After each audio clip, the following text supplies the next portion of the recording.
everybody. Welcome to another episode of What a Hell of a Way to Dad. It is Francis, and we are coming back around. We're bringing back some things that got left in the dust maybe a year or two ago just because of time constraints and finding people who had the ability to jump on, and finding people who are like, yes, Francis, I want to get brain poisoned with you. That's right. It's Deadliest Warrior. It's back. And with me is Nick Slayton. Nick, how are you doing today?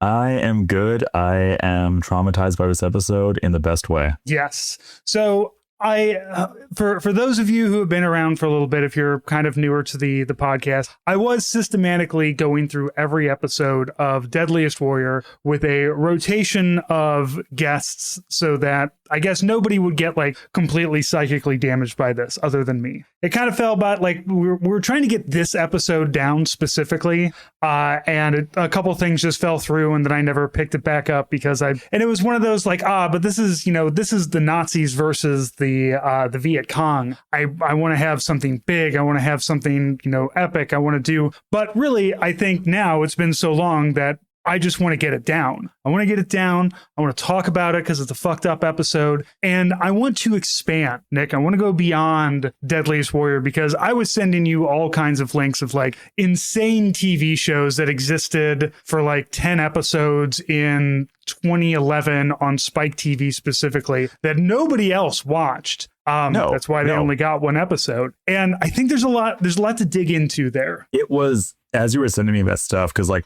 I watched a few episodes of Deadliest Warrior when it was on because I wanted to watch cheap action. There was nothing on TV, but I remember commercials for some of these things that I'd forgotten them until he sent them to me. And the face I made when I saw some of those titles, I was like, oh no.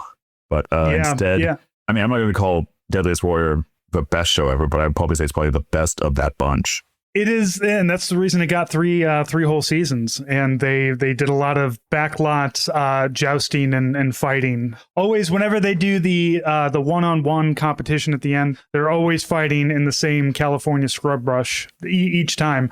Every once in a while, you get to they'll go a little bit on location. Well, they did have some good like backlots for some World War II stuff here. I will say that.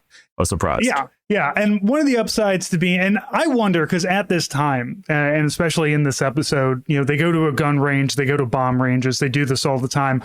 I'm really wondering if there's any like Deadliest Warrior Mythbusters crossover happening at the Alameda bombing facility or whatever, wherever they would go, because California seems lousy with places where like, yeah, you can just blow shit up out here. It's fine. We have a big canyon to blow things up. And I don't know how many of those exist. I don't know if you have to get, canyon time to go blow things up, but just like, hey, the Deadliest Warrior guys are sweeping up their pig guts. Here come the Mythbusters with like 5 crash test dummies and a wrecking ball or some shit, whatever they're trying to prove.